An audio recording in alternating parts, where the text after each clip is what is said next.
Hello, and thank you all so much for sticking around after our screening of Beyond the Binary. My name is Cyrus Cohen, and I am a programmer here at NewFest and the programming coordinator for this year's festival. I am so excited to introduce all of our filmmakers, producers, and other folks involved behind the scenes who can provide some more insights into what you just watched. Perfect. Hello, everyone. How are you doing? Hey. Hi. Hello. Hello. First, I'd love to just go around and have everybody introduce themselves, say your name, pronouns, even though it already has it right there, and what project you worked on and what you did in it. Everyone wants to start. I'll start. I'm Nella Wagman. I am the producer of the film One Last Deal, written and directed by Nyla Moon. And my pronouns are she and her. Hi, my name is Iris Devens. I am the writer-director of the film Trashy Booty, and my pronouns are she and her. Hi, I'm Em Weinstein. I'm the writer and director of In France, Michelle is a Man's Name. And I'm Alex. I use she, her pronouns, and I was the producer on that. Oh, and I use they, them pronouns. Hi, I'm Joan Gallo. I'm the writer and director of They Through Them, which is shot in Barcelona. I'm from Barcelona. And my pronouns in English are they, them, though in Spanish I use all pronouns are welcome for me. Hey everyone, I'm Charlie Bristy and I use they, them pronouns, and I'm the writer and director of Canis Major. Wonderful. Thank you all so much. My first question is, how did you first decide to make these films, or how did you get involved in the making of these films? And what was it that really kind of clicked and made you know, like, this is the project I want to work on, this is the project I want to make? Well, I'm gonna go with this one because to me it was I felt that it was very obvious that I had to do this. I was going through this moment of my life where I stopped just like the period where you're suffering, and I start just to kind of celebrate. And it was a moment of my life where I met a lot of people at kind of the same time, because there was this series of parties in Barcelona called Maricas, which started, and it was kind of a revolution here because we didn't have this kind of queer scene.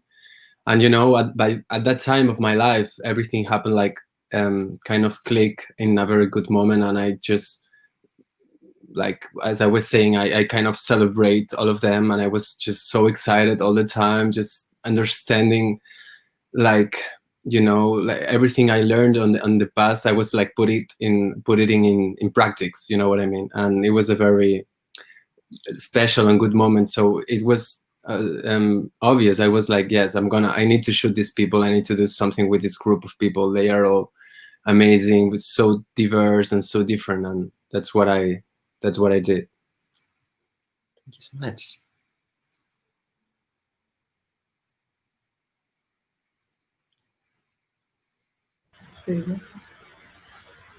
That's such a good question. I think I was really hungry to tell a story about masculinity that I hadn't seen on camera before, especially trans masculinity, and how it is in conflict and in conversation with sort of this traditional white male American cowboy masculinity. And so this story between a father and a son was a way in which to approach that theme, which was really the inception point for me.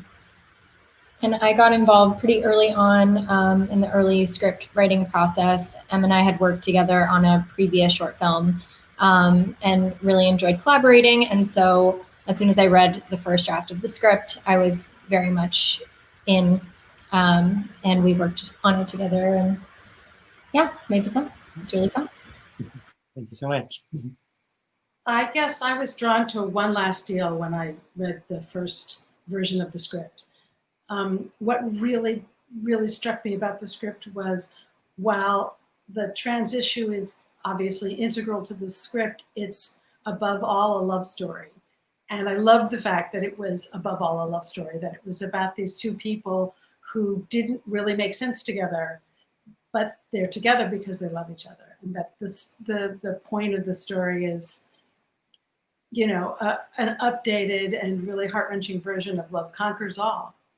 And that really spoke to me. And I think Mal is an amazing writer and director and actor as well. I would agree. Please pass on. I shall. This is always kind of a funny question for me because honestly, I didn't plan on making Canis Major at all. It was kind of a happy accident that the film came into being.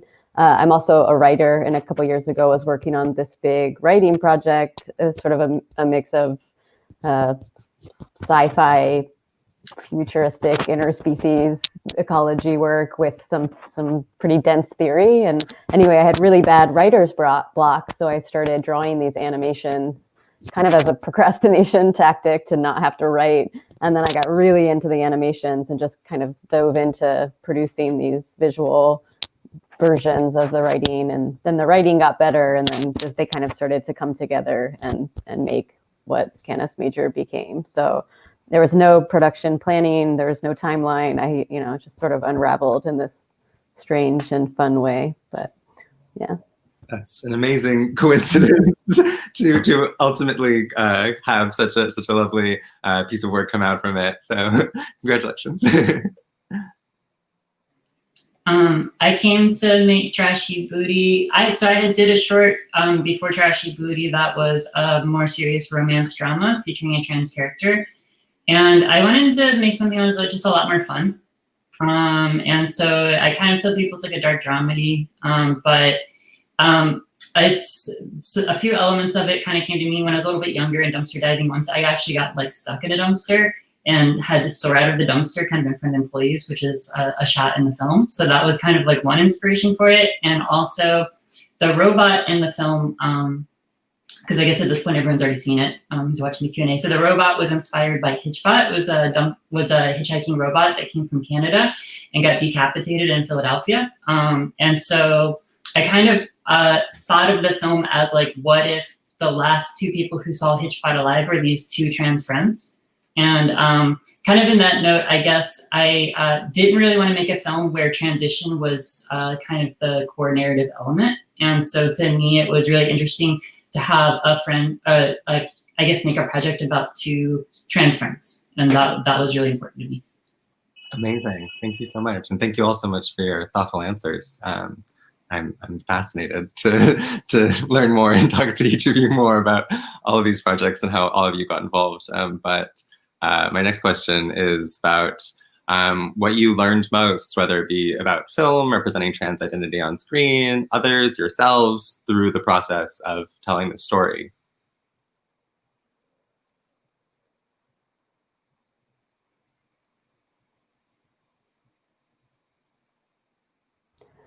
I feel like I ended up learning a lot about form when it comes to cinema or video or film, and how in this very unexpected way that related to how I experienced gender, because I kept working on this film and I was like, I don't know what this is. Is this an animation? Is it a narrative? Is it a video essay? I don't know what this thing is. It doesn't land anywhere. And then I was like, wait, you don't either. And so it was this really nice way of working with this form of video or cinema and feeling like there was all of these kind of metaphorical things I could relate back to as a non-binary artist. And I don't know, that was really fun to then give into and really just purposefully play with form in a way that felt, like some sort of performative way of thinking through gender as cinema or something.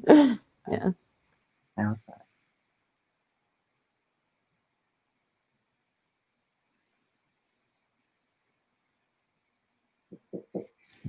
Totally fine if you don't have an answer to the question as well. It's a very abstract one. You can certainly move on, and you can come back to it as well if you'd like to. I could answer. I think this movie was so difficult to make, in part just because we had a very small amount of time and a small budget, and also, I think Murphy's Law can always apply to short filmmaking if especially if you're shooting outside on location. But one of the most moving parts about making this film, we shot it in rural Oregon, which is where my dad has lived since I was a kid. And I'd spent summers there and had always felt sort of out of place. It's a very conservative part of the country. It looks really, really different from I grew up in New York City the rest of the time, but spent a lot of time there. And it was a really amazing kind of community experience making this movie. We had to rely a lot on the kindness of strangers and on members of this community. I love to tell the story about how we had a vintage truck in the movie that broke down. And it broke down like right before we were supposed to shoot it. We had to get a new vintage truck within like an hour, or else the movie was going to be screwed. And we're in a super, super, super rural part of Central Oregon. Yeah, and luckily we were in truck country. Yeah, so there were some trucks. there were options. But we actually sent my dad, who was on set with us, to the local diner at 6 a.m. to ask everyone in the middle of breakfast if they had a vintage truck. And we ended up getting this really beautiful truck from a guy who owned an auto repair shop. And that was turquoise. It was turquoise. Which is amazing. Yeah, really amazing color. It like matched with our whole palette. It was very cool. But truly was like, I learned a lot about my own assumptions about this part of America that I thought I knew, but that I didn't really know. And it was very inspiring, I would say. Yeah, I would agree. Thank you very much for sharing that. I can imagine that, yeah. Also, just in the context of the film, very illuminating as well. It kind of is quite serendipitous. But I can jump in there because I also dealt with my own production issues, as I'm sure most, many short filmmakers do. In my case, I would say on a production level, I learned some just about, again, kind of expecting when weather could go anywhere. So it was like not going to be any rain, and then suddenly there was, and like right in the middle of my shoot. And I got really good at just shuffling locations around and things like that to try to avoid any rain. And so amazingly, there's not even a drop of rain in the film, even though there should have been if you look at the schedule. But then kind of on that same note, then the last part of the film was also the last shoot, which is in Center City, Philadelphia. And I wanted to end the film where Hitchbot's body was actually found, which I kind of regret now because it's right beside one of the biggest tourist locations in Philadelphia. So there was tour buses going by. We became a part of the tour. Like they were just like, oh, local Philadelphia, like crew and blah, blah, blah. And I guess from my learning experience, I do my own post for the most part, except for audio. And I got really good at painting tourists out. And for VFX skills, and that even got me a job like later in the year when I needed it. So I don't know, you just learn as you do. So those were some of my weird trials and tribulations of production, at least. The best endorsement for, yes, learning on the job. Who needs film school? My next question, if nobody else wants to jump in for this one, and again, you can respond to any of these later as well. It's just I'm thrilled to have space that is celebrating trans film made by trans people, with mostly all trans people here. And I'm curious about what your experiences behind the scenes were working on these films that were all directed by trans people, and whether or not that felt different than experiences you've had perhaps on sets where it has been mostly cis people, mostly straight people, mostly white people, mostly men, and how that informed the dynamic of your film.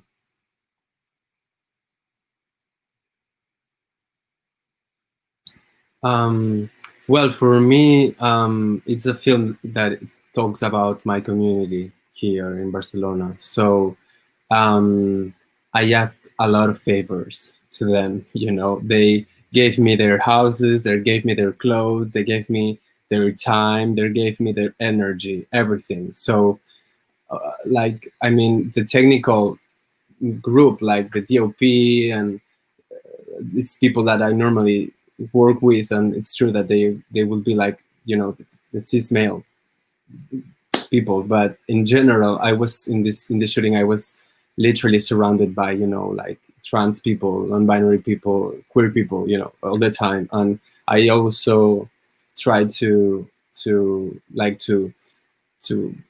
have a friend that is a very good friend of mine, that it's part of these people, that I put him as a stylist, because, you know, I really trust him, and he's amazing, and I just thought that he never did that before, you know, so I was trying, you know, to get him part of the team. So for me, yes, I mean, they were there all the time, so that was quite it was very easy. And the team and the community, they really went together, you know, so it was a very good experience as a shooting. That's wonderful.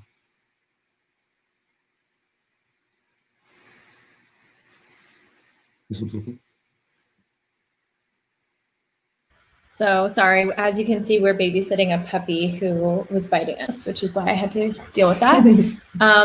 I can say I'm very lucky to have only worked with a trans director, because I've only ever worked with M, who's a fabulous director.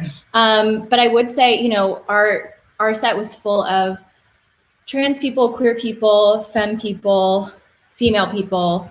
And I think, you know, I'm biased. I think that really makes for a wonderful collaborative environment.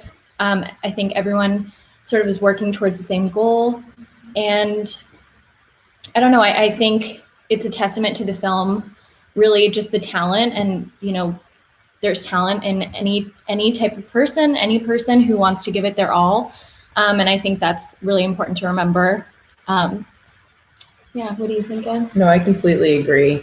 Even if the film was of a totally different subject, I would want there to be a female, trans, non-binary crew, because we're good filmmakers. Yeah. Agree.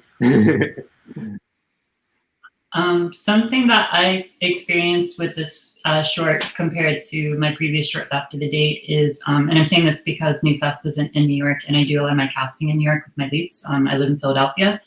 And so when I did After the Date, we cast a wonderful actress who came, but the pool that came was much smaller in terms of trans talent. And I was just blown away when we did casting this time for Trashy Booty, how many people came out for casting.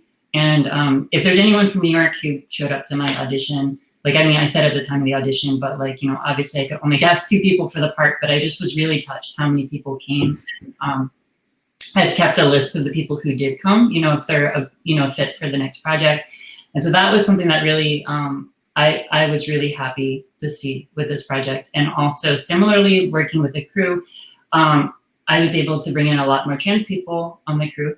There were some cis crew members, but like other people, I'm, you know, doing a lot of work to try to work with trans crews, women and people of color in particular. And I just was really happy to see how we're all networking, and how it was just, to me, was like a real move in the right direction between making one short into the next. That's amazing.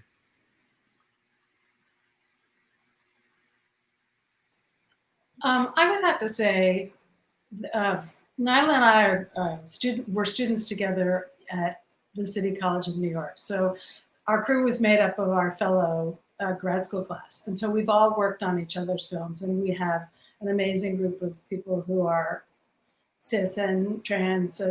Well, they're only Nyla is trans in this particular small group, but gay, straight, sort of all around. As Alex had mentioned too, our crew is pretty mixed. But Nyla is an extraordinary leader, and she's very confident.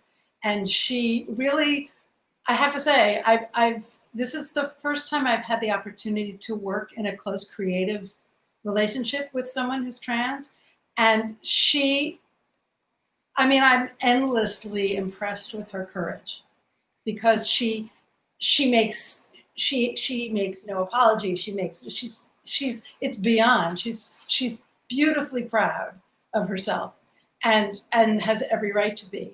And it's an extraordinary example, not only as a trans person, but as any kind of person, she inspires me to be braver. I guess is what I'm trying to say.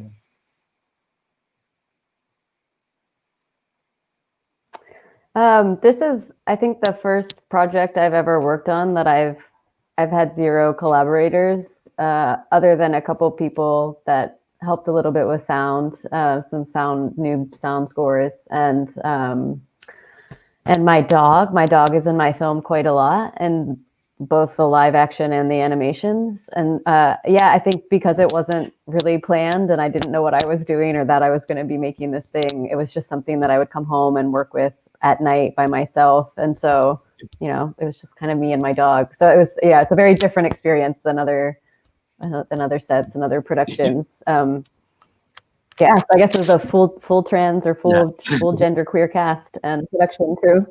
And it was great. Yeah, I think across all of these, what's been touched upon here and there is just how much intimacy is in all of these films, whether it be that you're just working with a really small cast, whether your crew is just yourself and your dog, whether you are telling stories with people who you might feel more comfortable working with professionally. I think it all just lends to a more nuanced and thoughtful depiction of trans life. And I'm so excited for all of you to see each other's work and get to experience all of these little beautiful gems of intimate filmmaking that I find absolutely extraordinary. I guess just our last question. I'm curious, what's next for you? What are you working on? What are you thinking about working on? Are you taking a break? You can plug any projects, or you can keep us in suspense. Either is fine.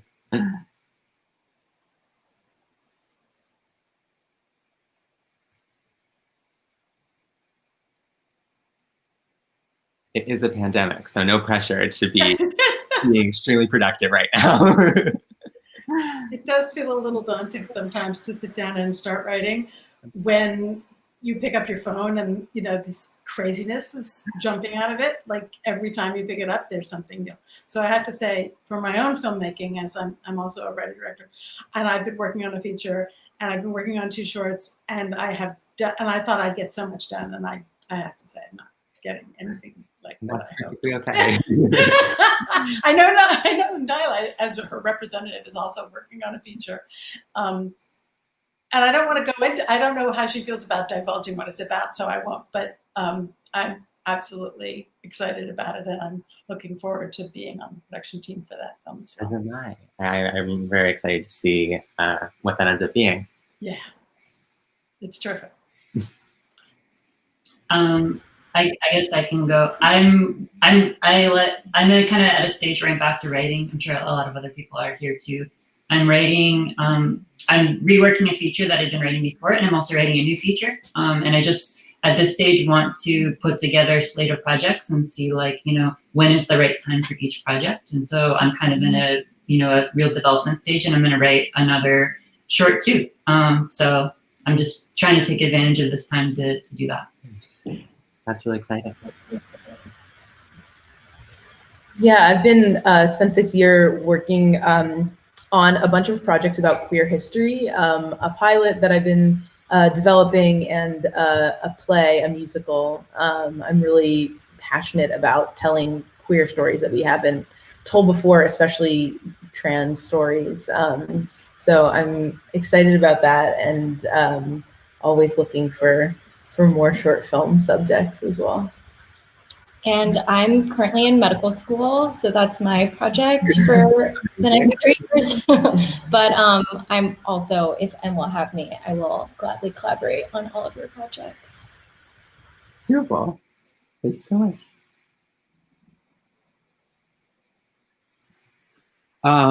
And now, to be honest, after the shooting of this one, after the production of They Threw Them, I felt so exhausted, like so. I couldn't, because I felt that I gave it, like, literally, it's literally me talking about me through this. All it's like a lot, and now I feel that I just want to do like more kind of short time, immediate projects, you know, because this really took a long time to do, and it was very hard, and I spent a lot of money, and I asked a lot too much favors, you know. So I mean, I'm very happy about doing it, but at the same time, I really felt that at some point I just needed to, you know, to relax and to do this kind of projects. Like now, for example, I just shot this music video for a group from here from Spain, and that's nice too, you know, because you can still work on your aesthetics and do interesting things, but always like it's more fast, you know. But yes, like ideas are always there, you know, and so I can't wait to shoot something like this soon. And just having the film already exist is such a something to be proud of in and of itself. So yes, there's no pressure to dive straight back into production when I know how exhausting it is. All of you should be very proud of your work. And I'm finishing the book that Candace Major is based on. So hopefully, knock on wood, it'll be out next summer. But it's called Dancing at the End of the World, Choreographies of Time and Uncertainty.